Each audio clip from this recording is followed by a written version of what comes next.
Hello there, listeners. This is Nick. Just a quick note before the podcast begins. We had some audio difficulties this month in recording the podcast. As we started recording, my internal laptop mic decided to take over from the external mic we normally use, meaning that the sound quality is honestly a bit shit. So we hope to fix this next month. We will have better equipment, and hopefully we won't sigh as much as we do in this podcast. Anyway, I hope you enjoy. Hello, denizens of the music world. Welcome to the second episode of F Sharp, A Sharp Revisited, the monthly music podcast where me and my friend Joe, say hello, talk about music and albums and anything music we wanted to talk about. There's been a lot of new stuff that we've been wanting to listen to and talk about. We're going to start off with something that we actually touched on last week a little bit, which is the new Harry Styles album. Harry Bloody Styles. Harry Bloody Styles. You may remember last week I had a bit of a rant about Harry Styles' new song. I had to go on the defence a little bit. Yeah. I didn't think it was brilliant, but yeah. So we'll get into the album. We've listened to his new album now, which is really ingeniously called Harry Styles. It's about 40 minutes long. It's got 10 tracks. I will start off by saying better than the single he released, in my opinion. He did release a second single as well, actually, since we last had our show, Sweet Creature, which I will go ahead now and say I didn't think was much better than Sign of the Times. I really liked his voice on that track, though. Oh, yeah. He's got a very nice voice, but on that track I found the instrumental just very standard to the genre. It felt a bit improvised at times to me as well, like not very well structured. At times the guitar passages went on for a bit longer or shorter than I felt like they should have gone on for. I think we've just already covered the best thing about the album. Harry Styles has got a very nice voice, and it does fit with the music that he's writing. And it's much better than anything he's ever done with One Direction, I think we can agree. Yeah, let's look at the positives. So we get all the positives out of the way first. The production on the album is pretty great, you know. Yeah. All of the tracks, sounds good. Yeah. Pleasant to listen to. There's nothing particularly like that mashes together. Everything stands out. So, I think we've got all the good things out of the way. Yes, we do. This album is really, really dull, I think. Yes. It feels like Harry Styles is clearly he's not a very mature songwriter, considering that with One Direction he had very little input into the writing of the songs. With this album, it feels more like he's experimenting with lots of different directions he could go now that he's on his own. Well. And he's definitely wearing all of his influences on his sleeve. That's the one thing I didn't like too much about the album, because I often thought, I did list all the tracks that I thought just sounded like other things, like Meet Me in the Hallway, the opening track, which I actually quite liked, sounded exactly like early The Pineapple Thief. I don't know if that was... I'm not convinced that Harry Styles has ever heard of The Pineapple Thief. That's what I thought at first, but then the little violin motif on Carolina, I think, sounds exactly like the first two notes on the Pineapple Thief song. It's from the album What Have We Sung. It's one of the tracks on that album, and so I think he's a bit of the Pineapple Thief fan. That's what I think. Well, I'll believe you. I trust you. Another thing that annoys me about the albums is his lyricism is pretty bad. Some of the things he writes are, passable. He repeats lines a lot throughout the album. It doesn't feel like he's put a lot of thought into sort of messages or meanings behind each song. The worst culprit of this being Woman, with the amazing chorus, woman, woman, woman. And there's this really annoying kind of la-ing in the chorus as well, which I thought was just a little bit trite. So irritating. Just about every song on the album, except I think Carolina, maybe Sign of the Times, is about relationships, which, he's been given free rein to write his own stuff, and he's just doing One Direction. Yeah. Which is fine. I mean, there are avenues to explore in that topic, but again, he doesn't seem to be doing anything more than standard songwriting, which is, I think, is the main downfall of the album, and just how derivative the album is as well. Just makes me think I'd rather be listening to other artists than Harry Styles, that is. Definitely. I mean, it's pretty interesting that on Carolina, one of the songs that isn't, well, I suppose it is kind of about his relationship with this Carolina, who, as I understand it, is meant to be a drug of some sort. That was my interpretation of it. It's really strange hearing Pretty Nice Boy Harry Styles singing about how she's a good girl. Yeah. In that way. That song as well leads me to another thing that really irritates me about the album. Harry Styles seems to like putting these recurring sound bites into it. So say on Carolina, in the background, at the end of every 4 bars, I think you just hear, oh yeah. Oh and yeah, then, that annoys me. I think it's on Woman, there's just this sound that just goes, yeah. Like repeatedly at the end of every few bars. It's really distracting, really, really irritating. Not fun in the slightest. Because I think with Woman, I think he was kind of going for a bit of a quirky Alt J type feel to that song, and it ended up just being annoying rather than quirky. I think Harry Styles is a guitarist. I don't know if he actually. There's pictures of him playing a guitar. I don't know. I didn't look too much into it. Plenty of pop artists playing a guitar. If he is a guitarist, then he's terrible at writing guitar solos. I think there's like 3 on this album, and they're all dreadful. Well, there we go. I'm trying to think where there was there one in. There's one in Kiwi, which that was my least favourite track, I think. So yeah, which is pretty dreadful. There's one in, I think there's one in Carolina, and then there's one in. I think there's one in Woman. He's just not very inventive. He's really struggling to meet. Back in the 70s, I don't think many of the artists he's listened to from that time had, really impressive guitar solos, really technical, sort of things. He's trying to copy that, but he's missing what made those guitar solos so good. Yeah, he's missing that sense of melody. Yeah. And he's kind of saving that for his voice and not allowing his instrumentals to get that shine. I wish he'd just sort of stuck with the vocals as being like the main point, rather than trying to add in these things which aren't impressive enough to stand up. So there are a few tracks on the album that I do quite like. I like From the Dining Table as a closing track. I think the lyrics are the real letdown of it again, because I mean, some of the lines in it, I've never felt less cool than talking about waking up at midday.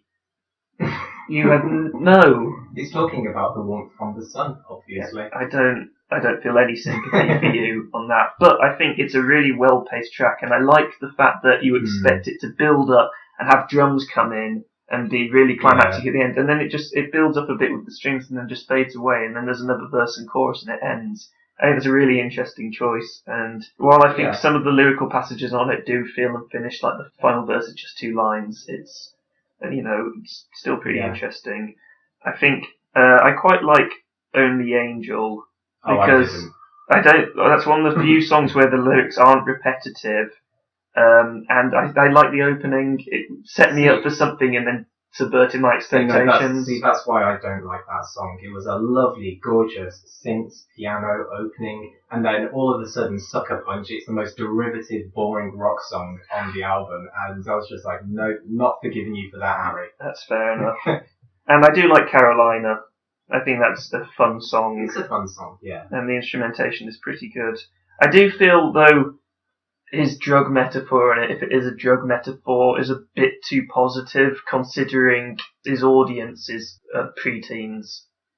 Yeah. They might take that the wrong way. Then again, they're probably not clever enough to interpret it in that way. Yeah. I know I wasn't. I mean, maybe I just wasn't paying enough attention to the lyrics, because they're the more not good aspect of the album. Perhaps. I didn't like Meet Me in the Hallway.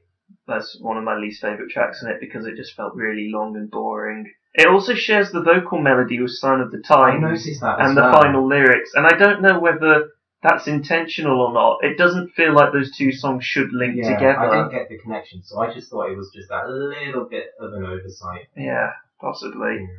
2 Ghosts is quite well layered. It sounds sweet, but is also boring. See, I actually quite like 2 Ghosts. I mean, I don't know, if I try to find something positive to say about it, there's not much I'll say other than it was, as a listen, I enjoyed it more than some of the other tracks, especially in the second half. Enough. And I really hated Ever Since New York. I didn't hate it, but on that song, I definitely appreciated the effort to have slightly more complex chords and chord progressions in the song, which I quite liked. But then I just felt it was a bit lazy. Otherwise, the kind of riff that comes in between the vocal lines, I thought was very dull and uninspiring. Definitely. I feel like we glossed over all the positives of the album very quickly just so we could have a bit of a moan.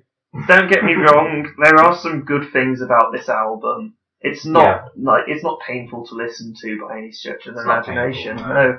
I mean, if you just want a casual listen, it's probably pretty good actually. It's quite an enjoyable album. Something to put on the background, in a music and shop or whatever. Like I said, just as something as background music, I think it's fine. It's very well produced. There's a lot of dynamic range in it, which I think is a great shout. Harry Styles' voice, as I've said, is pretty good. Yeah. It's far more interesting than any of the One Direction songs I've heard. Are there any highlights, particularly for you, you'd like to just point out at the end? I just liked Two Ghosts, really. That's the one song. the one song I really liked. It was just, for me, so many of the songs I'd rather be listening to the artist they're trying to imitate. That is a really good point. I quite like, Carolina from the Dining Table and The Angel. I thought were pretty strong. I hated the two singles and Meet Me in the Hallway ever since New York Woman. So actually, 5 out of 10 songs on the album I didn't like. Out of 10. Strong 4, light 5. I was thinking of 4, yeah. It's weird, when I was writing some notes about this beforehand, I thought decent 5. And now I've started talking about it, I've just thought... If you think too much about this album, the worse it gets. Yeah, I think just go into this, listen to it once and don't focus on it. Yeah. You'll probably enjoy it. Anyway, moving on, we have Mac DeMarco and his new album, This Old Dog. This LP is one that I've been enjoying this month, and it released on the 5th of May. Mac DeMarco is a Canadian singer-songwriter whose music has a very relaxing allure about it. It's quite a unique but natural blend of soft rock, psychedelic, 60s pop and 80s synth pop, which on This Old Dog allows it to be, in my opinion, quite sonically interesting throughout, despite being such a chill record. Well, definitely. So, yeah. I think this is a record you have to be very patient with. Either that, or you need to listen to it as a background sort of album to enjoy it. The first time I listened to it, I remember, I was really focusing on each track. I remember thinking, it's a little too laid back in the songwriting. I thought that some songs were a bit too repetitive. But as I've listened to it more and more, it's actually really grown on me. Yeah. Especially, I think that the way that often the tone of each song juxtaposes the lyrics, because it is quite a dark album lyrically. It's very dark, yeah. You can tell, a lot of the songs, say, for example, the opening track, My Old Man, is the same 4 chords over and over again throughout the same guitar line throughout, with very little variation. You still get the impression that he is a very, talented guitarist, I think. Yeah. Songs such as One Another has a fantastic guitar part, still beating as well. And then he knows what instruments complement what other instruments really well, such as the harmonica part on Wolf Who Wears Sheep's Clothes. Yeah, definitely. Really enjoyed it. I think he does compositions incredibly well. Yeah. For someone like me who's better at composing energetic music, it kind of fascinates me when people can do calm music so well, and sometimes I struggle to get it, but Mac DeMarco does it very, very well. Because I remember I played you My Kind of Woman from his album 2, and you saying you really didn't get what was so great about it. So it's interesting to hear your thoughts on this album. Well, I think it was allowing myself to soak into the ambience of the album because it is so chill throughout. I kind of know what I'm setting myself up for, and if I allow myself to relax during it, then it just all works. It all works really well, and there are, when you listen to the album, and it comes out more when you listen to it in full, the dark moments on the album come out a lot more as well, and that's something I really appreciated. Definitely. One moment that really struck me was Dreams from Yesterday, because reminiscence, I think, is quite a big theme in this album. Definitely. Just thinking about the past, your life, how it's gone on. And in Dreams of Yesterday, he's kind of singing or talking to this person who's regretful of their life decisions. They haven't lived out their dreams, but it was their fault. They didn't go out and do what they wanted to. And what I love about that song in the context of this album is so calm and so reflective and so chill about it. DeMarco seems to be singing to this person, well, it's your own fault that your life's gone the way it has, but the music itself seems to be providing an antidote to that problem. It's saying, well, just relax, just chill out and just reflect and accept it. Another thing I like about that song is the ending to it is a little bit abrupt, which I think fits the lyrics really well. You know, the idea of dreams not going to plan. Yeah. The ending is sort of sudden and sort of jars with the rest of the song, which I do like.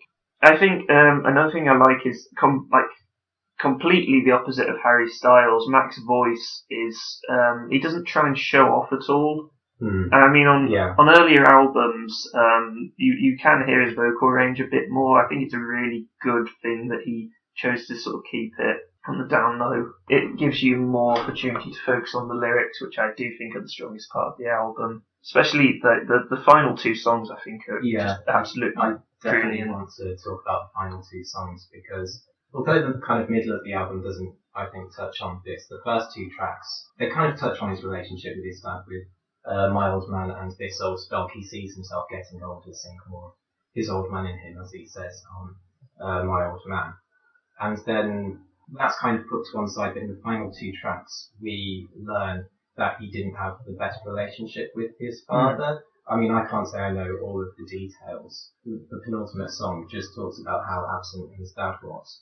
Well, the context is actually that he recently found out his dad has cancer and his dad is going to die soon. So with the ending track, especially watching him fade away with lines that haven't got the guts to call him up, it really hits quite hard. It's a real gut punch. Yeah. And I find it interesting that the music, especially on the penultimate track, the coda to that track I thought was particularly striking because there are these odd, slightly demonic synth sounds woven into what was such a chill song and such a chill album up until that point. It never gets to an intensity to which it's jarring, but you definitely feel as though the world is collapsing around you as you listen to that really song.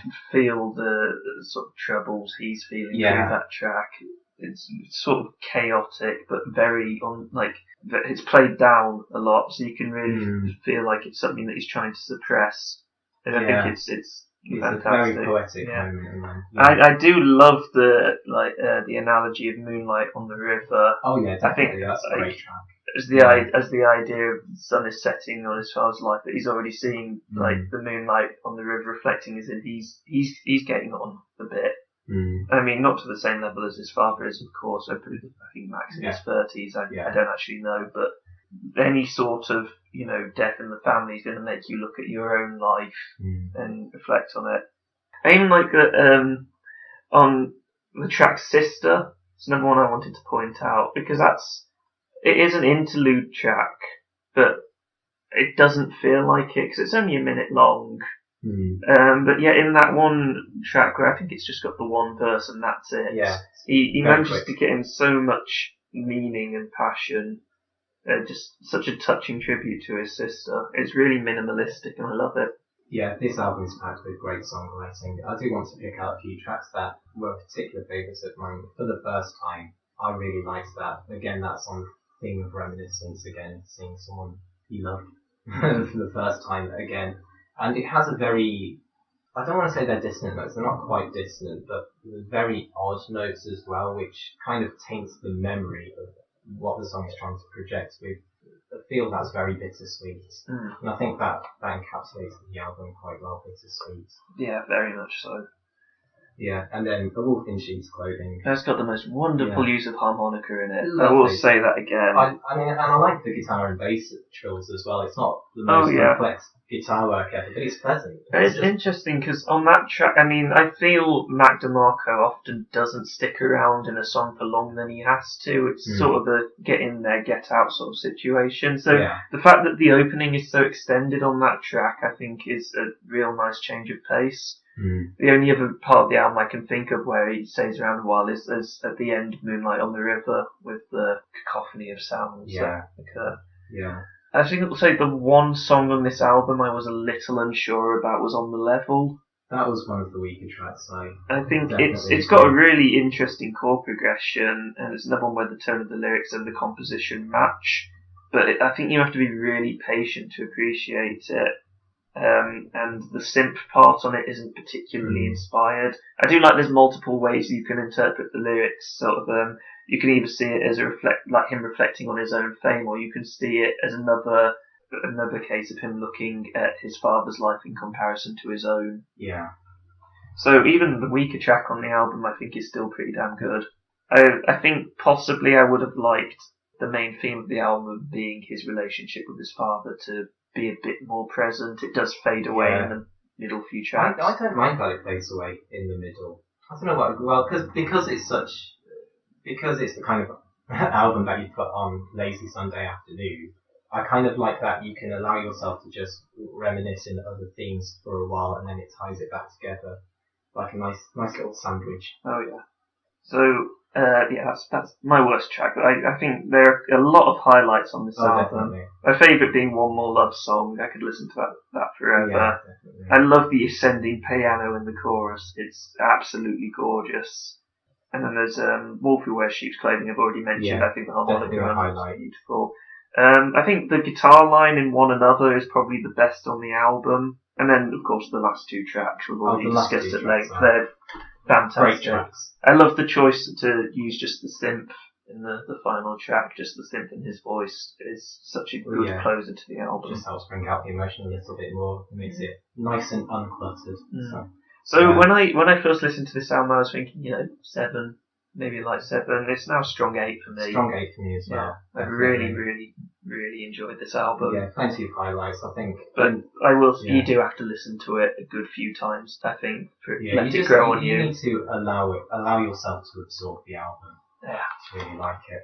Okay, so we're going to move on to an album which came out in April, but we wanted to talk about it so much that we're going to talk about it at the end of May. After 7 years' absence, Gorillaz are back with their new album, Humanz. It's about an hour long, bit longer if you've got the deluxe edition with the extra 6 tracks. Yeah. Go on. What annoys me about it is just how absent the whole Gorillaz thing is on this album. It feels like a compilation of lots of tracks by other artists. I mean, for a start, this isn't so much to do with the music. If you look at the music videos for the other albums, they all play into this sort of guerrilla storyline featuring the characters of the band. Yeah. Whereas for this release, it feels like that whole element of it, which made Gorillaz so interesting, has been just very absent. Yeah, there's the video. There's the video for Saturn's Bars, which has the characters in it, and that's it. That's about it. They're on the front cover. No, that's it. I mean, it's very. I think there's one track on the entire album which has just 2D singing, which is it's Damon Albarn, but he likes to get across this idea that it's this cartoon band singing these songs, but it just feels less like that than ever. Yeah, you need to buy into that when you're listening to the album as well. I think that make it worse, just about. I mean, the majority of his singing parts on it, amongst all of the guests, are generally the weaker parts of the songs. They're not that memorable. It's really disappointing.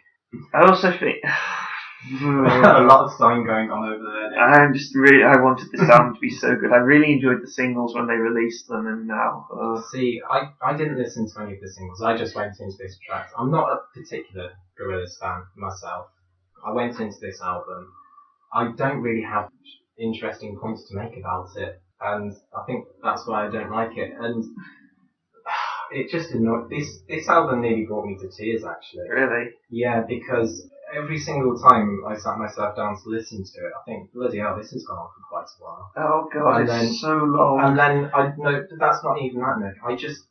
I look on the track list. I'm on track 9. Must be towards the end. No, that's my point. I look at 26 bloody tracks on the deluxe edition. I look at it in my iTunes library, and it's just this big block of tracks, which just feels like a slog to even try and get to. It's not like that much longer than your average album. If you take out the bonus tracks, take out the interludes, which, let's be honest, add absolutely bloody nothing to the entire album. There's no point in them being there.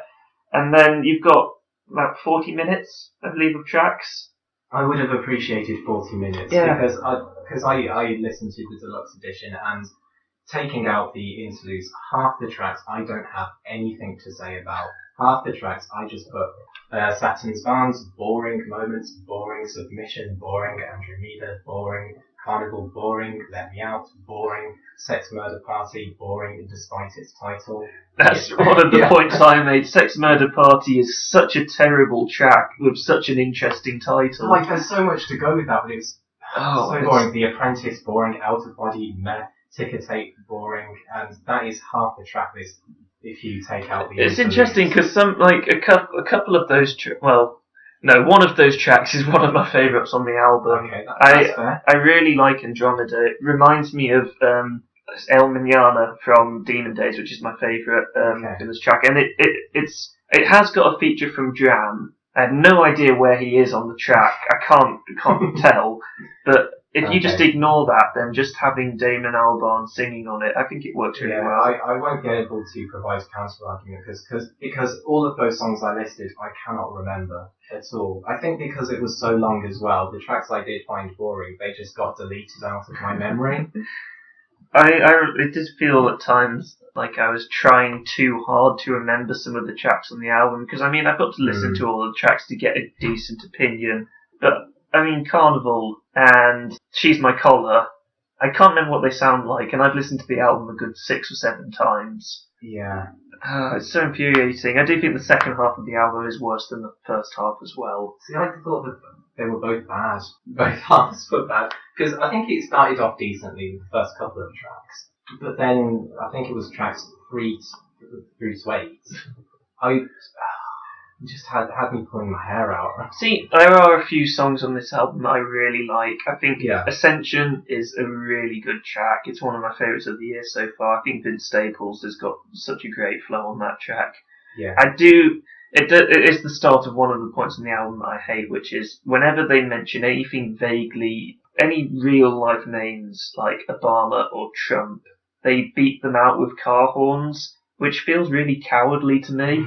See, I didn't even notice that when I was listening to it. It was only when I looked it up online and looked at the lyrics to various tracks that I found it out. And now that I found it out, it just really bugs me. Because when I was listening to the album, I did notice throughout there were kind of some political statements being made, but whenever I was listening to the songs, it never really felt as though there was anything concrete or there was anything with any real conviction in there. They were just kind of vague statements. I feel like they've come really late as well. They don't have as much impact anymore. Like Hallelujah Money, which is probably the most political song on the album, was released the day before Trump's inauguration. But now that they've included it on the album, it just feels kind of late to the party. To be honest, I just think despite that, I think it's one of the better songs on the album. I think it's because Benjamin Clementine's voice could melt butter. I liked his voice on the album because I think his voice is so much different from all of the other features. Oh yeah.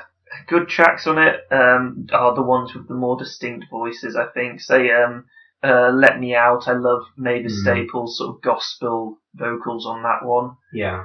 Even if that is one of the tracks that falls victim to the car horns. Yeah. Another thing I do wonder is, did Damon Albarn really want to make this album? It feels to me like he's called up a load of people in his phone contact list and then just sort of let them run free with it. And he occasionally comes on, makes a few vague statements or... Maybe that kind of ties into the political pussyfooting about... Yeah. Like I think he Trump might gets elected, let's make a big statement about it and then kind of backing out. I think he wants to make... I think he wanted to make this album so he could make some political statements, but then he did get cold feet and didn't really want to go the whole hog with it. It just resulted in it getting boring. I would have preferred a political album that I may not have necessarily liked or agreed with than one that's full of platitudes. Another thing that bugs me is the album ordering. I think a lot of tracks don't run into each other very well. The biggest crime on the album being putting We Got the Power after Hallelujah Money. It just doesn't fit at all. Yeah. I also think Hallelujah, We Got the Power is a terrible end to the album. It just ends really suddenly. See, that's one of the few moments I actually liked the album.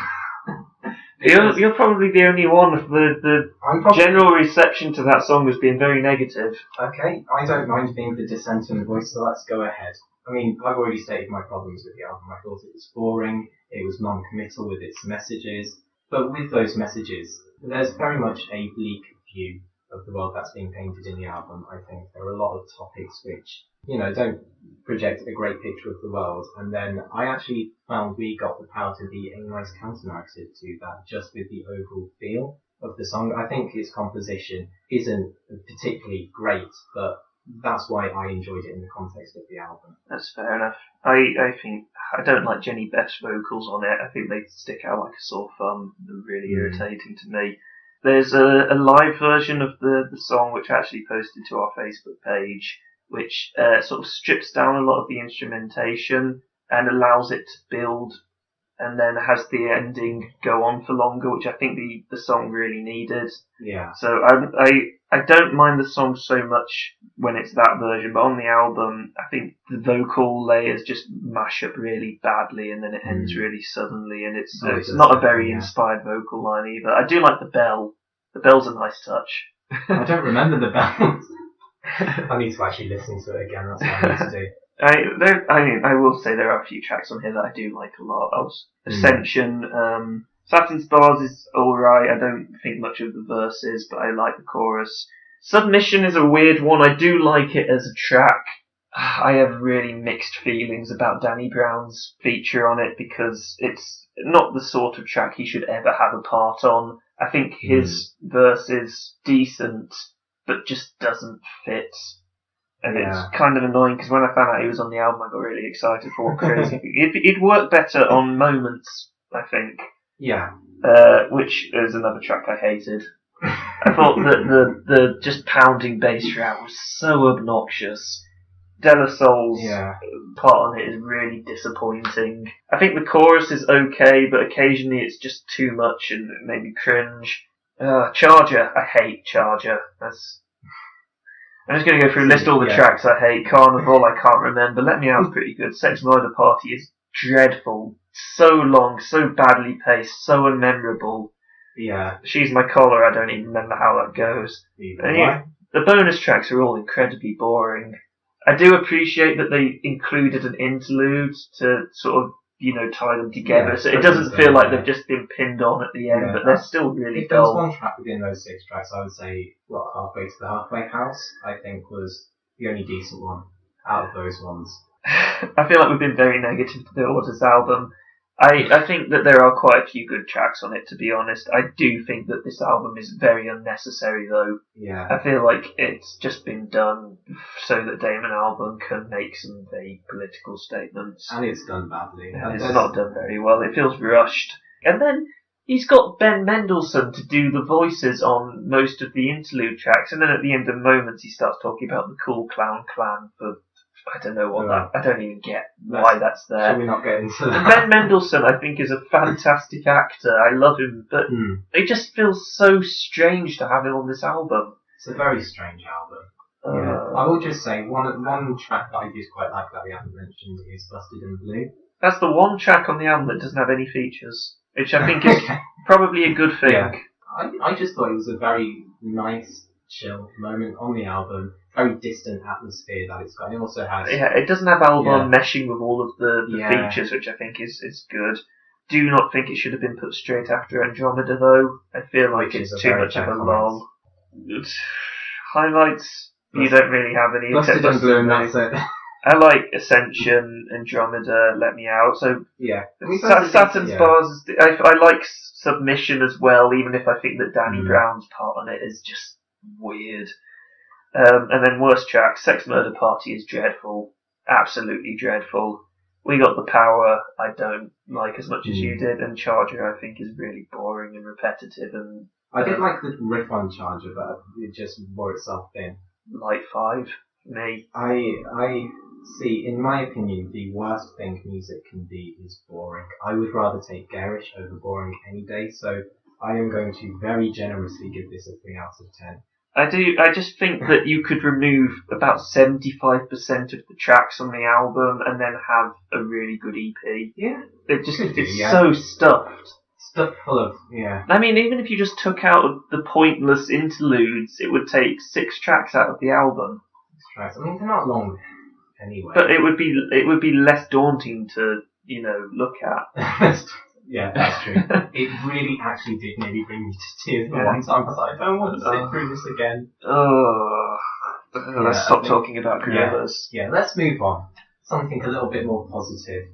I've been listening to a bit of Japanese music recently, looking at the charts, what's been going on, and so I thought I'd share with you people what I thought were some highlights. The first one of which is The Main Street by Ringo and Tortoise Matsumoto. So I googled this to try and find it, and I have no idea if I listened to the right track.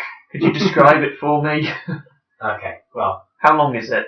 3 minutes. I didn't listen to the right track. Okay. I'll go ahead and describe it. It is difficult when you're searching for these things. They're all written in Japanese online. It can be quite difficult to find. With this song, I saw that it was in Japanese charts, and it took me a while to find it. I found it on Ringo's Spotify page, which is romanified to Ringo Shina with 2 E's rather than 2 I's, so that's a bit confusing itself. Her YouTube Vivo thing is also spelled with 2 E's. It's really confusing. Yeah. I'm pretty sure her YouTube page is spelled with the Japanese characters, the kanji characters. Well, okay. See, this is why no one knows about Sheena Ringo, and let me tell you, she's one of the best artists there are, in my opinion. But anyway, The Main Street. This song, I really liked the comedy of this song.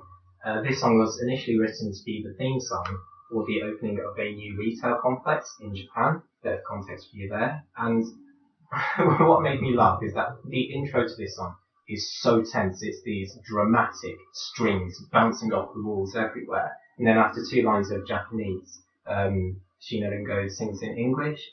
Where did we come from? Where are we? Where do we go? We die finally with the answer in the dark. The war, it's in my heart. And it just feels like it's going to be some stupid, wacky James Bond parody. Yeah, I thought those were the original lyrics to Cotton Eye Joe.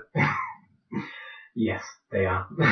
But anyway, but then after this intro, the song suddenly switches to this glossy, upbeat Vegas jazz show tune, and I just think that is so funny given what it's trying to advertise. I got a good laugh out of that song.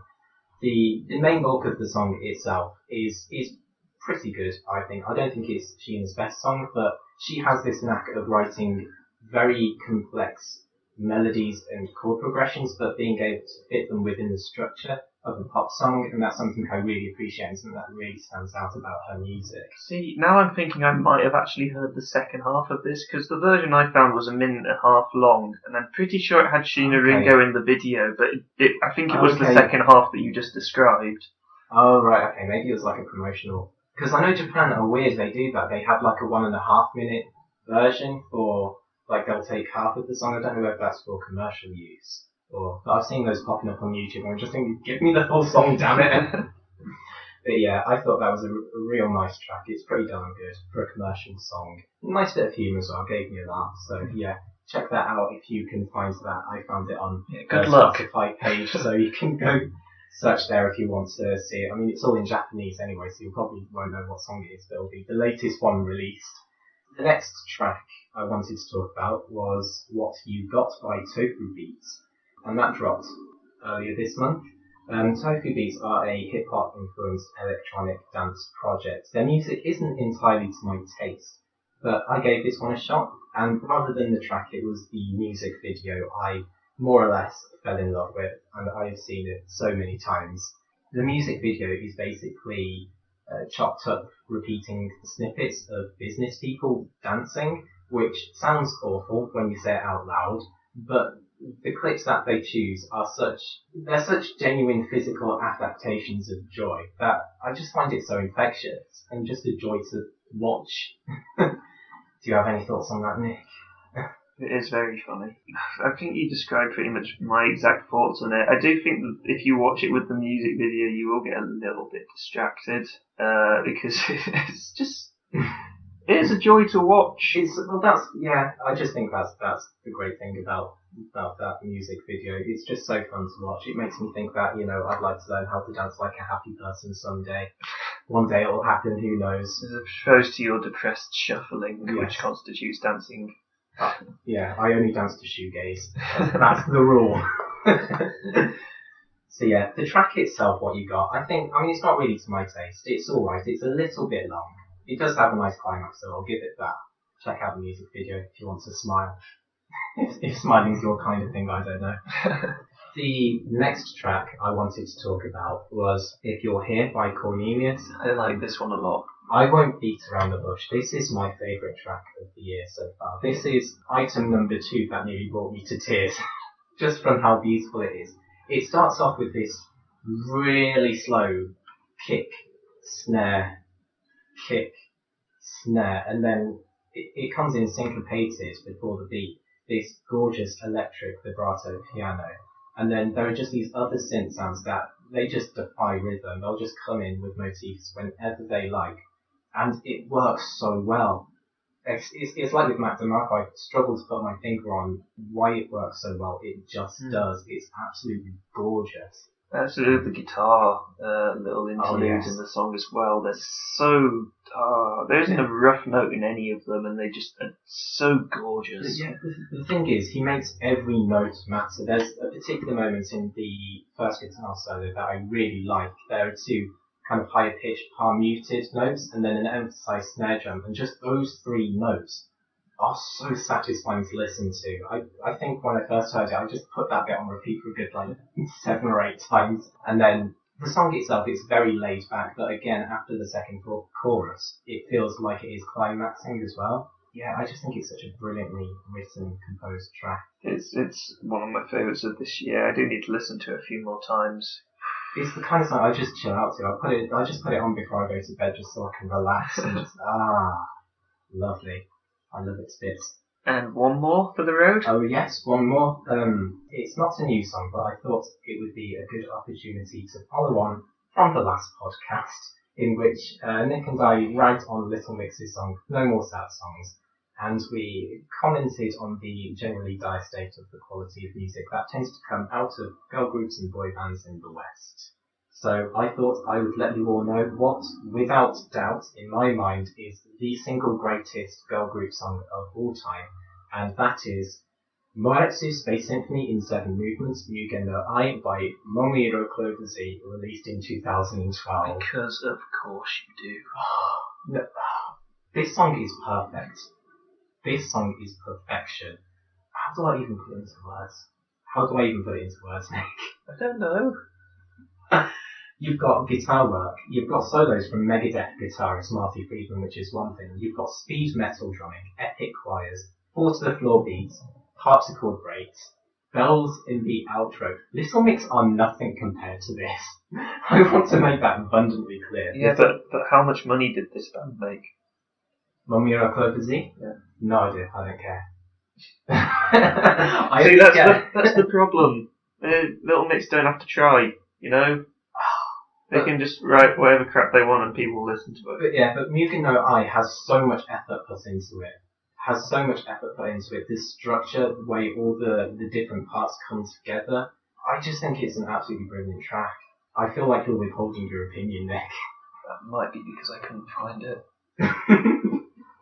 I'm gonna have to no, I'll share it with you, or share it with all the people listening. We'll share it on our Facebook and Twitter and the YouTubes and SoundCloud. Yes, and all those things, which is a good reason why you should follow us on all those platforms. Yeah, well, just quickly plug that. Yeah.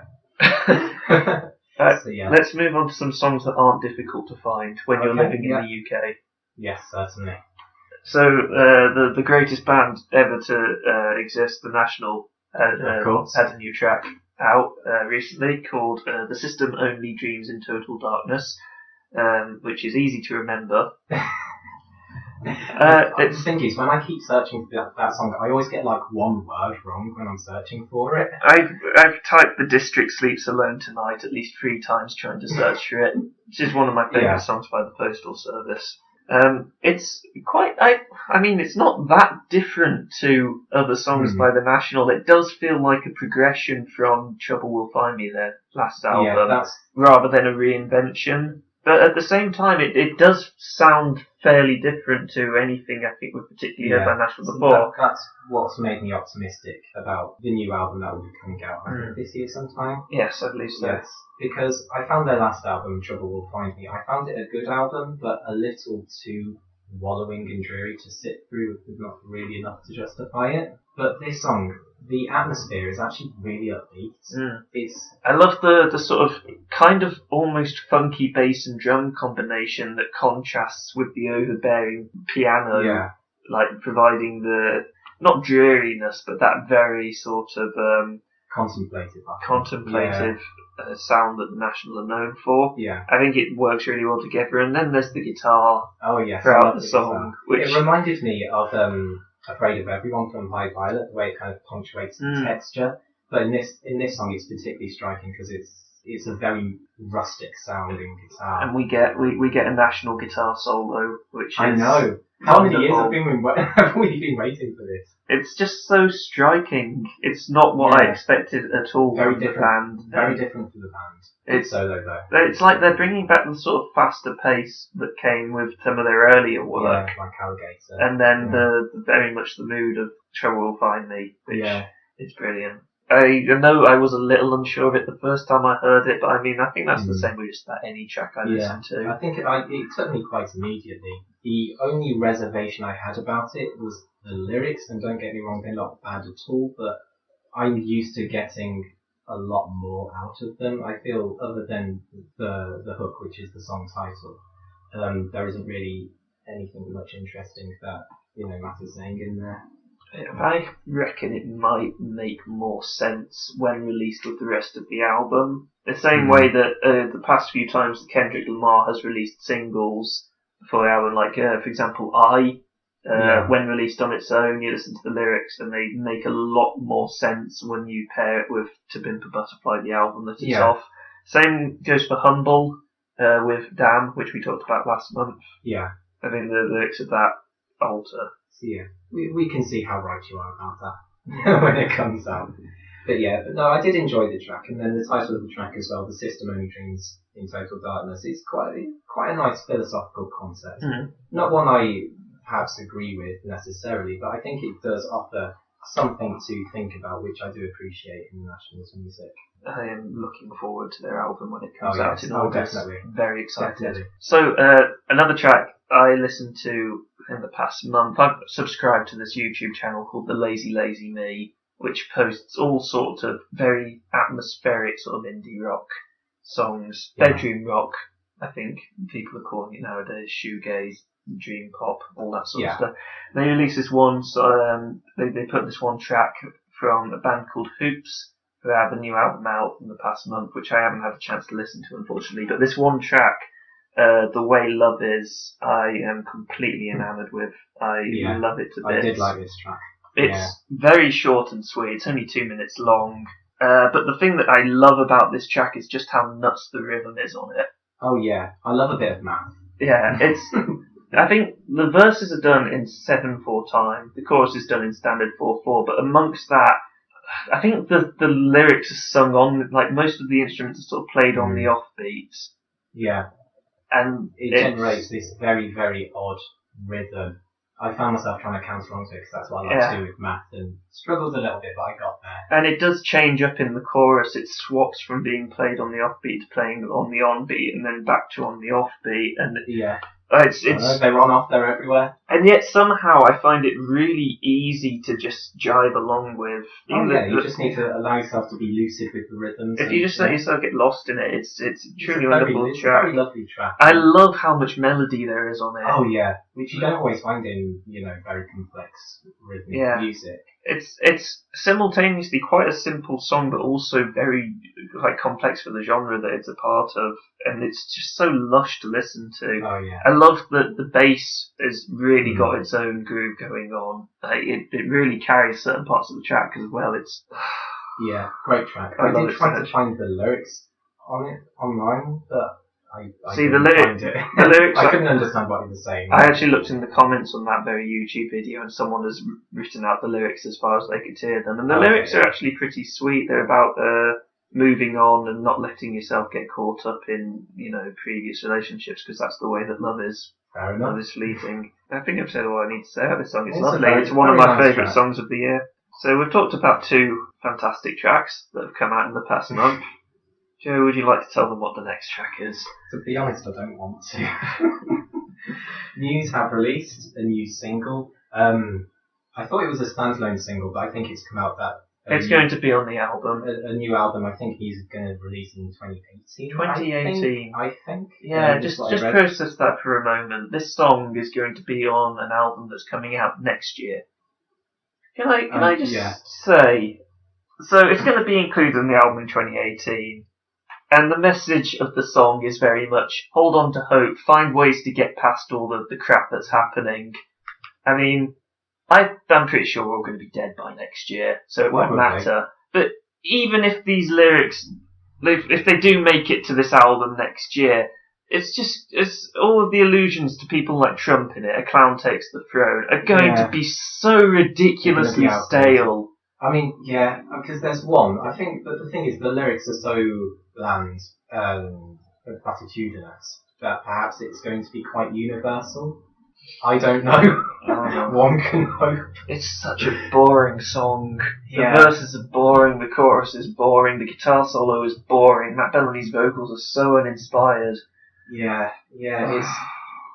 What I didn't like, and what a lot of people have pointed out, is how much, both the bass and the harmonic structure of the song is a rehash of Madness, which, wasn't their best song to begin with. At least Madness had an interesting second half. Yes, this... The climaxes, but it's like you've often said, it's like you said about Sign of the Times last podcast. It hasn't done enough to earn it, I don't think. Yeah. I will say though, I think the worst. I kind of want to get a time machine to see exactly what happened to Matthew Bellamy after Black Holes and Revelations that made his lyrics so awful. Yeah. Because I want to see what it was in his life that made him think that Wubs were such a good way, a good direction for Muse to go in. Oh no, like I'm fairly certain that after the second law, they would have figured out not return to that, not good. Okay, no. I will say the most fun I got out of this song was when I listened to it. I was in Canterbury with a few friends, seeing my friend at uni, and I listened to it. And by the time it got to the second chorus, we were singing "Big Girls, Big Girls," because it's just so much more fun.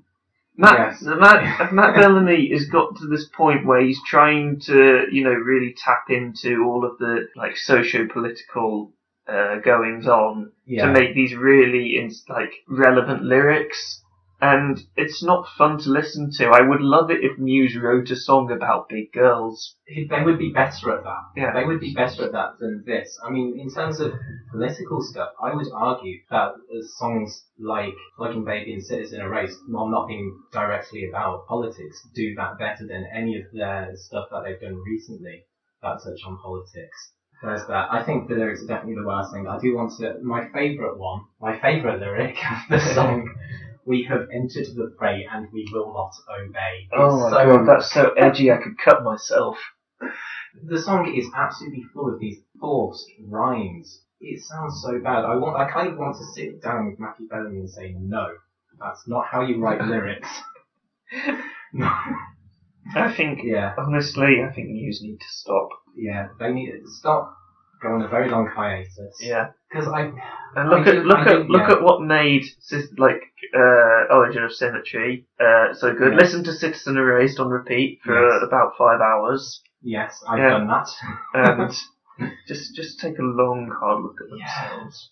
Yeah, because they are capable of writing good music, even in their last 3 albums, which aren't that great. There's been at least one song on each I thought that was still good quality, like Animals on the Second Law, MK Ultra on the Resistance, I would argue The Handler on Drones, but no, just the general quality of their music has plummeted so much. They have it in them, I just don't know how to draw it out or to get it consistent. I wish there was something I could do, because I do have a great deal of affection for Muse's early work. I make no secret of that, and I just want them to return to form. Yeah. It's probably not happening. I'm okay with them experimenting with new sounds as long as they, do it well. Yeah. Like we said, the National, they're progressing. Their sound has changed a lot since Alligator. Yeah. And Muse, their sound has changed a lot since Origin of Symmetry, but it's crap now. Yeah. Well, the thing is, their sound changed into all of the sounds on the Resistance and the Second Law. I don't know how it's going to work with this new album though, because Drones was a lot more sonically consistent. They definitely kind of tried to go back into the hard rock category with that album, and at least there was something to grasp onto in that album. But this one just seems to have gone straight back to what they were doing on the Resistance and the Second Law. I don't want an album full of dig downs. Oh, please no. And why is it being released? I just don't understand why they're releasing it now. Like when it's going to be on their album next year.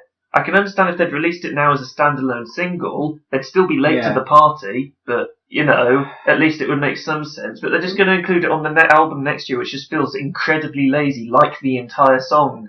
Well, the thing is, they are doing some tours and some festivals this year, so maybe it was just get a bit of interest. We're still hip, aren't we? So. You can't see me right now, but I'm pushing my phone into my eye.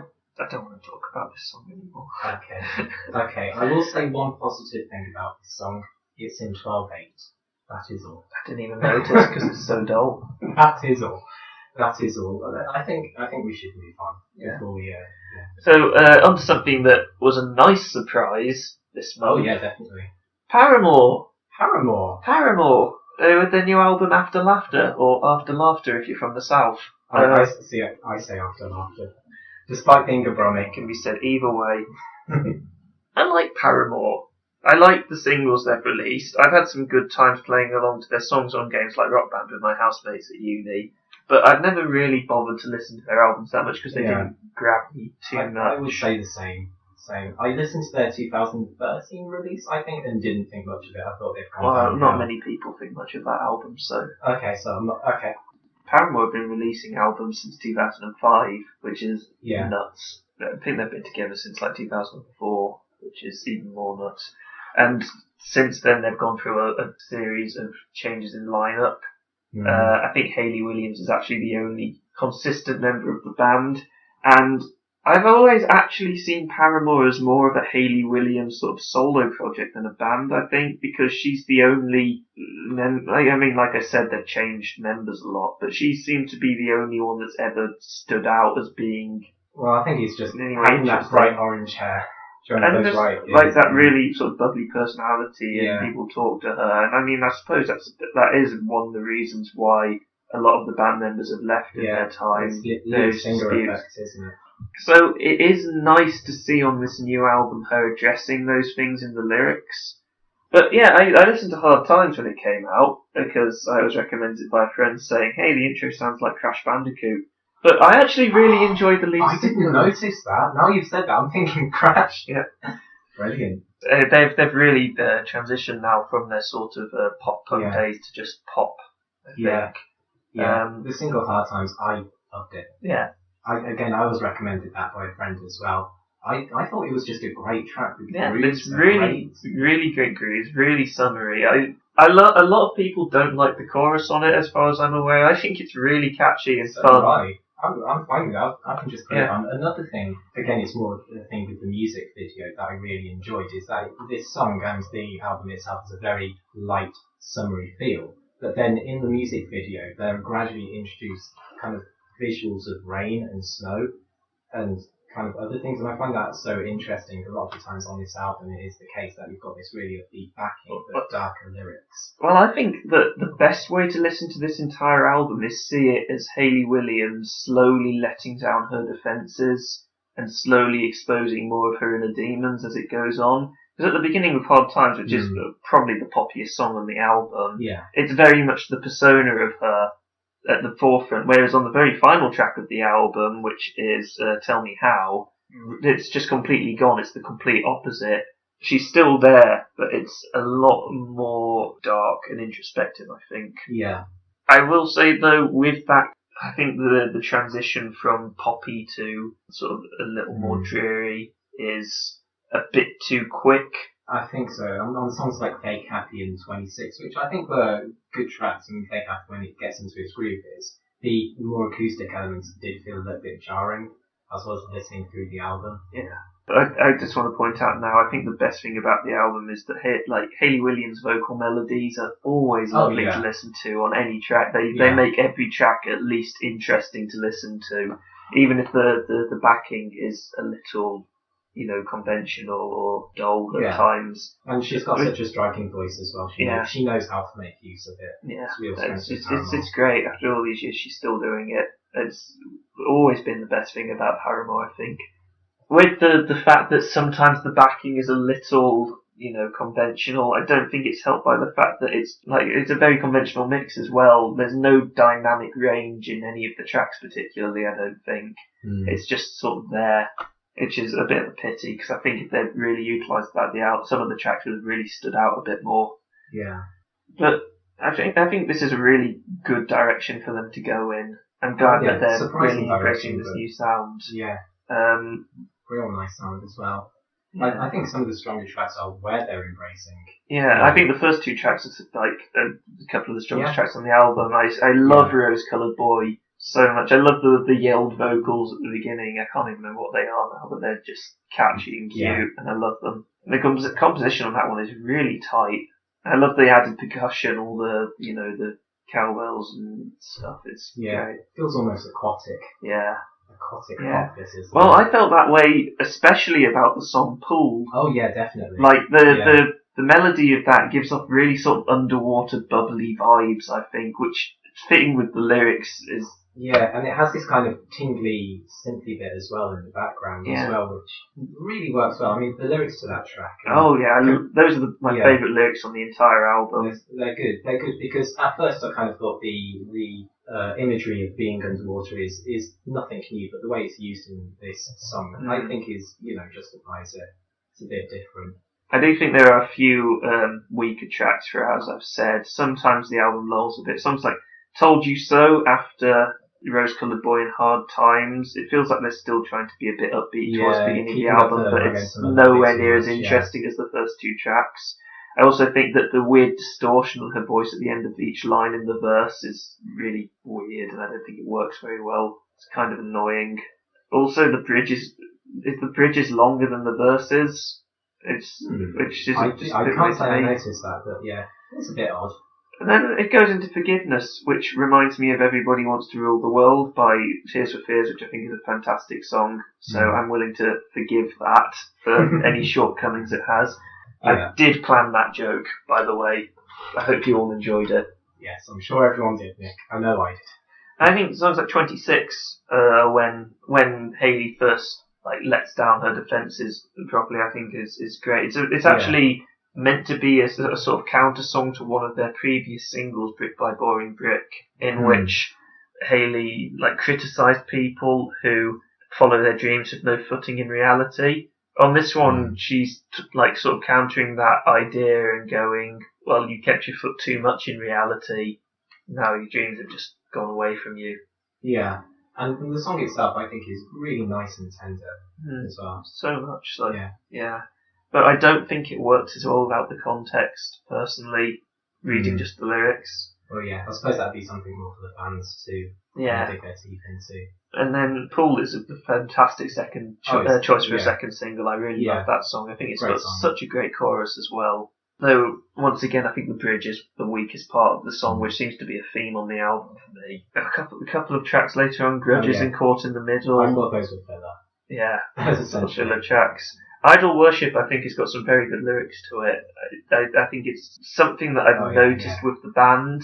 A lot of people do seem to idolize. Like I've said, a lot of people, including myself, I think, see the band Paramore as sort of Hayley Williams and backing. So it's good that she's addressing this on tracks like that. I would like to speak about the most irritating track on the album. Can you guess which it is? No Friend? It is No Friend.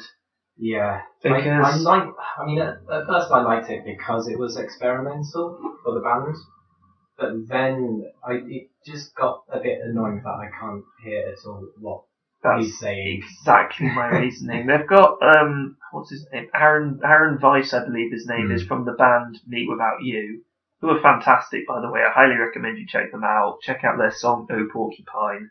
It's got such a great composition and lyrics, and he's a fantastic lyricist. And I've read the lyrics to this track, and they're fantastic, best lyrics on the entire album, but I can't hear them.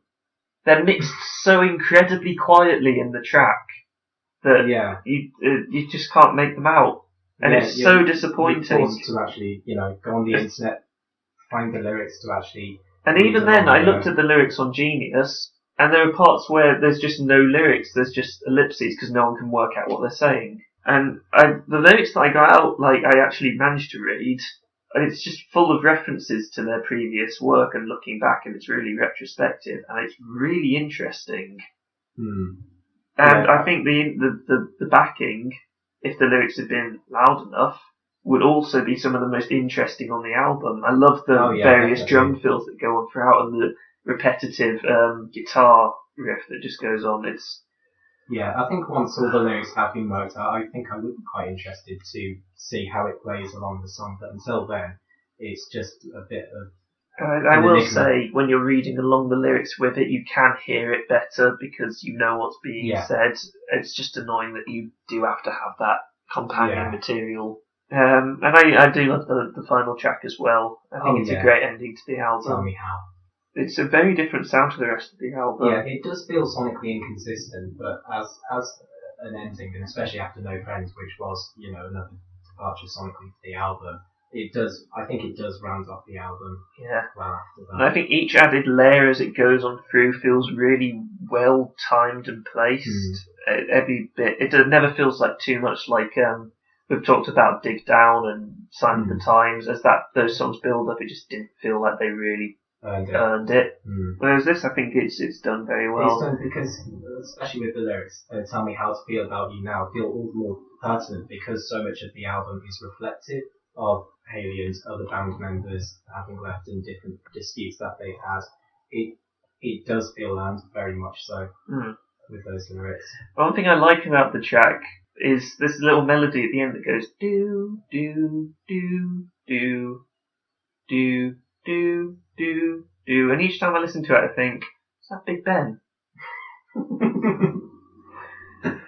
I'm going to have to listen to that one again and look out for that. I did wonder whether they'd sampled Big Ben the first time round. I mean, there are problems with this album, of course. It's not perfect, but I very much I enjoyed it far more than I was expecting to. Yeah, there are several highlights. As you said, Hard Times for me was a big one. I really enjoyed Cool, Idol Worship, Forgiveness. So yeah, I think this is an album with highlights. I enjoyed it. I think sometimes like Told You So and Grudges and Caught in the Middle are a bit either not well placed on the album or feel like filler. Yeah. But, I mean, it's 14 tracks long. I'm not sure it needed to be 14 tracks. It didn't need. I don't think it needed to be, but it didn't feel long to me either. No, it didn't feel. Unlike a few other albums. Yeah. Let's not go back there. Yeah. So I mean, I'm feeling a good 7 out of 10. Really. Yeah, same. Really, really enjoyable. Highly recommend. Yes. So one more album, I think. One more. And to recharge. Look at this man drinking his water. So entitled. I know. Such a millennial. Oh, this album was chosen by you, wasn't it? It was chosen by me, 5th choice. I basically had a marathon through a bunch of albums that I've noted for me to catch up on and picked my favourite out of them, which is Ghost Mile by Voyager, which was released on the 12th of May. Voyager are a symphonic melodic metal band from Australia. They've released 6 full-length studio albums, Ghost Mile being their 6th, and I have a bit of a sketchy relationship with metal music in general, and I know it's a big category, but I find often that there are so many techniques that are repeated that for so many metal albums, I'll just be put off. But every once in a while, I'll find an album that I just really, really enjoy. And Voyager was one of them. In this album, you can expect piano, synths, tight riffs. I definitely like the tight riffs. A bit of Jensen's dense production all mixed together in a way that I just thoroughly enjoyed. What do you think, Nick? You're looking at me smiling. I'm looking at you smiling. Doubting. I think you put this album on too much of a pedestal. Yeah. But I'd be interested to talk to you about why you're wrong. Okay. I just really enjoyed it. I really liked how they fused a lot of different elements together. Like on some of my favourite tracks, Lifeline has this really nice, clean, echoing guitar, and it matches so well with the more technical metal riff that punctuates the texture within it. I think that's such a real nice layering. I will say I did. That's one point I picked up on, was that the synths in that track really add a lot of atmosphere. But I also think that song, 3 tracks into the album, it starts to sound really familiar, and it didn't really hold my attention. They did use the same technique, kind of the same technique in Ascension, the first track. The thing is, that being the very first track of the album, most likely being the first track you listen to, I think it's fine. It's just the fact that after 3 tracks, I felt like it'd just been completely overused already. Do you think? Yeah. I think it's a fine variation to the musical theme of the album. That's fair. I just think it was a very nice blend of metal and atmosphere. I think the gent sections at some points, I mean, they're very focused tracks. You mentioned the focused riffs being... Yeah. Oh, they're focused, they're tight. That's how I like my riffs. But I do think that it didn't leave any room for the sort of chaotic feel that I think Gent often brings, which I think See, I quite liked it as not a main focus but characteristic, because Gent for me wears very thin very quickly if it's all I'm hearing. But placed in the context of an album like this, where the songs are mixing other elements, for me, it's packaged in a way that I can really enjoy it. Fair enough. I'm not fond of the mixing on this album. I think the drums are far too loud, and the bass is often sort of left to the sideline, except for the parts where there's clearly bass riffs at the front. That's one thing I will say, because the sound feels very dense, very overbearing, and I can imagine that being a put-off for quite a lot of people, but I didn't mind it personally. Okay. I thought it was fine. Other people think it's fine. I know there are other albums I like where people tell me the production is awful, but that's one of the reasons I actually liked the album. One of the things I liked about the mixing, though, was that the lyrics, like the vocals, were very much at the forefront. I think, even though they were a bit clashing with the drums a bit for me, it really, and the lyrics to the album are actually decent. I think a lot of the time metal bands don't put that much effort into it. Yeah, I think with a lot of metal bands, they don't care about the lyrics being audible. Anyway, so they don't put any effort. So this was nice. I mean, I don't think the lyrics are spectacular, but they're better than average, which is good. And I do think that his style of vocals works well, which leads me on to my next point. They could have just easily left out the harsh vocals. They add nothing to the album whatsoever. Oh, yeah. They're fleeting in every single circumstance they're used, and badly timed, I think. Again, that wasn't a real problem with me. I didn't notice them that much, which is probably how I. Well, I mean, they're only there for the growling vocals. They're only there 3 times on the album, 3 but songs. It's just unnecessary. I will just like to go through my 2 favourite songs on the album, because I think that will highlight why I liked it. Okay. What a Wonderful Day. I loved the groove on that song. Go on, you're about to say. I thought that song was one of the most memorable on the album, but that's just because of how different it sounds to the rest. I don't think it's a particularly good song. I think it's repetitive. I think the groove works really well, because you've got the metal riff, and the way the bass, piano, and the drums work underneath that riff feels very sinister, but it does have that beat that kind of makes you want to move along to it as well, which I found quite unique. I definitely enjoyed that. And I also touched on one of the lyrical, because again, the lyrics aren't spectacular on this album, but there was one moment. This is the 3rd item, which nearly made me cry. I've been very emotional this month, as you can tell. But on tracks like What a Wonderful Day, it definitely touches on things like suppressing your emotions, kind of touching on depression, that kind of thing. And then This Gentle Love. Oh, I love that track. I love that track because of the climax. Again, you were smiling. You didn't like it, did you? I thought it stuck out like a sore thumb on the album. It has absolutely no place being there. No, it has It sounds like a musical number written by like Vanessa Carlton. That's my opinion. Except good. Sorry. I don't think it's a bad song. I just don't think it has any reason to be on the album. It does have reason to be on the album, and I'll tell you why. Okay. Because of these things of kind of depression on the album, the reason why this song nearly brought me to tears because the story of the song is the lead singer, I don't know his name, finally coming to accept life for what it is. And there's one moment in the second half where he sings, "I've never seen this side of me, I've never felt so alien." And that climax just got through to me. It got through to me, and I loved it. That's cool. I love it every time I listen to it now. I mean, I'm never going to listen to it in the context of the album again. I'd much rather just listen to it as a standalone song. Every time I got through the album to this point, I just thought, oh god, here we go again. Because it's jarring for me. I'm disappointed, Nick. But no, I really... Also, the drums are far too loud and distract from the rest of the song when they come in. I've never found that. Like, they're far too complex for the song, I think.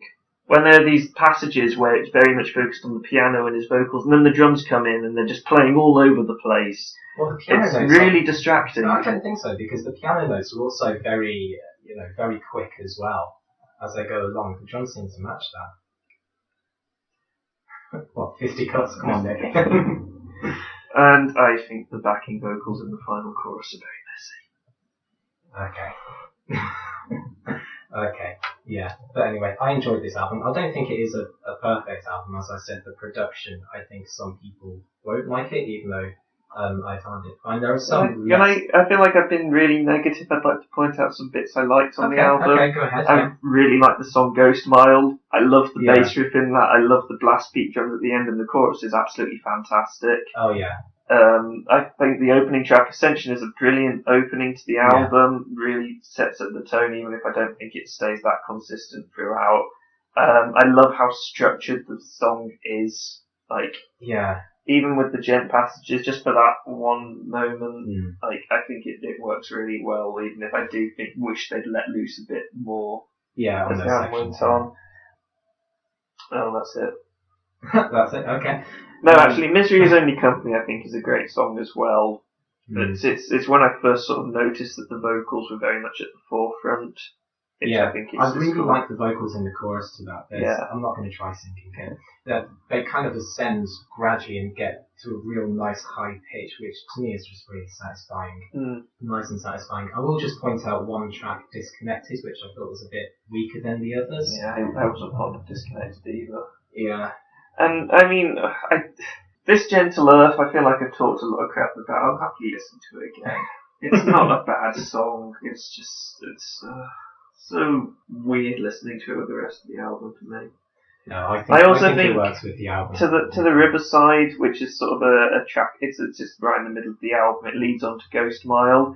I think it would have worked better if they'd just left it with keys and vocals, rather than adding in the drums and the bass and the guitar, because I think the song's too short for the build-up of the drums and guitar and bass to really work, and then they drop out too early anyway, ruining the build-up to the next song. See, that was another highlight for me, really. I didn't find the structure to be... And for the whole album, I mean, they've got really good technical ability. The vocals do work really well, and the songs are very tightly structured. I just did find myself getting a bit bored at times. Okay. So I still recommend this album. I think it's worth listening to. Yeah. Well, for me, it kept me engaged throughout. Apart from the song Disconnected, I honestly like most of the tracks on this album. It's 45 minutes as well. It's not a long one, which I appreciate. I appreciate nice. I think 40 to 50 minutes is a good length for an album. I think it is. To me, if an album is over 1 hour, it really needs to justify. Like Pimp a Butterfly. Yeah, yes, that's good. I'm going to make a point of mentioning that album on every single one of our podcasts. Yes. Definitely hold us to account if we don't. But yeah. So rating for it, I'd give it a solid 8 out of 10. Light 6. Okay. That's fair. No, just, decent, strong 6. I feel like I'm being too negative. It's just the mixing did bug me a lot. Yeah. But anyway, from that album, check out What a Wonderful Day if you want to listen to a good track. Nice bit of metal. I'll say listen to Go Smile. Kidoki. And that's it. We ran out of albums. Aww. Oh no. We'll have to wait till next month. I'd like to mention now, we're not going to get a chance to review this, but the Mountain Goat's new album, Goths, is a really interesting listen. I highly recommend it. Let's do a little run over what we've talked about today. Roundup time. Harry Styles. Average. 4. Yeah. I still am holding out hope that he's going to do something interesting in the future. Young. He's still young. Yeah. He can improve. And I mean, there are some good ideas on this album. I just wish that he'd stick to one. He needs to pick one and go with it because he can't blend genres. And actually, work out how to incorporate lyrics into the song properly. Yeah, if he makes more songs like Carolina or and take out the annoying bits, then definitely. And Mac DeMarco, I love Mac DeMarco's new album. That's my favourite of the month. I definitely like it a lot. I probably tied with Voyager as my favourite, but I liked it. Very chill album, lots of deeper meaning to read into if you want to read into it, or if you just want a bit of pleasant background music, it works. I love that it works on both levels. Yeah, it's fantastic. So definitely check it out. Yeah, definitely. Gorillaz. Don't listen to it. Yeah, you probably. to be blunt. I'd say listen to the singles, but don't bother with the album. Yeah, bit non-committal. Yeah. The Japanese tracks. I would tell everyone to check out all the tracks that I mentioned, which were The Main Street by G.E.N.E.R.I.C.I.S.M and Tortoise Matsumoto, What You Got by Tofu Beats, If You're Here by Cornelius. Especially that one. Oh, definitely the Cornelius track. It's my favourite of the year. Brilliant track. Really looking forward to the album. I'll put it in my diary. So definitely looking forward to that. And then of course, Moretsu's Space Symphony in 7 movements, Mugen-no-Ai by Momuro Clovers, the best girl group song of all time, without question. Of course. So National have got the new song coming out. That's great. Yeah. Great so is Hoops' new album is out. I don't know what it's called, but the track "The Way Love Is" definitely worth listening to. Yeah. If you have 2 minutes of spare time. Muse. Avoid. Please stop. Avoid. Please stop, Muse. Abort. Dig down and get away from it. I think that's the meaning of the song. Actually, just dig down and put yourself in a bunker, wait for them to stop releasing music. That'd be cool. And listen to the Hayley Williams project. It's really good. Oh, yeah. Nice change of pace for the band. Just a very, very pleasant pop album. Yeah. Very, very good release. And Voyager, you just heard us talk about. Yeah, I like it more than Nick does. Yeah. I think that's going to be a theme. There's going to be one album I bring to the table that I like more than you do. Yeah. Probably. Yeah. Well, this was an interesting week. We had quite a few varied opinions. Yeah, varied opinions, varied genres in there as well. So yeah. Great, and also we didn't have to talk about any old albums because there was so much new music. So much new music, yeah. We've got some treats for you next time in terms of old albums. Yeah, ones we'd already prepared for before we realised just how much music we had to talk about. So much new music. Yeah, well, I suppose it's getting to that season, isn't it? So, you've been listening to F Sharp A Sharp Revisited with me, Nick, and I'm Joe. And he's Joe, the music critic supervillain. Of course. Yeah. Destroying the Gorillaz as well as other, other artists this month. Will his wrath ever end? No. Make sure to like us on Facebook and Twitter and all the other things. Yeah, we're on YouTube, SoundCloud. Our podcast is on iTunes somehow. Yes. Don't ask me how. It took a lot of work, but we got there. Yeah. We post various things on Facebook throughout the month. Yeah, definitely. Things you'll miss out. Yeah. Follow us on Facebook for extra tidbits and, track opinions and that kind of thing. And maybe eventually we'll get more than, 15 people listening? You know what? We're on an upward trend. I think so. Upward trend, yeah. And you can even check out Joe's channel on YouTube if you want. He posts some interesting stuff there. Every once in a while, yeah. Yeah, Mr. McTidge. If that's kind of thing that floats you boat. I sometimes like review pop stuff and sometimes go more in depth with music theory and concepts. So he talks about Muse and Radiohead, and that is my most liked, watched and viewed video so far. So that's that for this month. We will hopefully see you next month. Yeah, see you next month. Goodbye. Bye.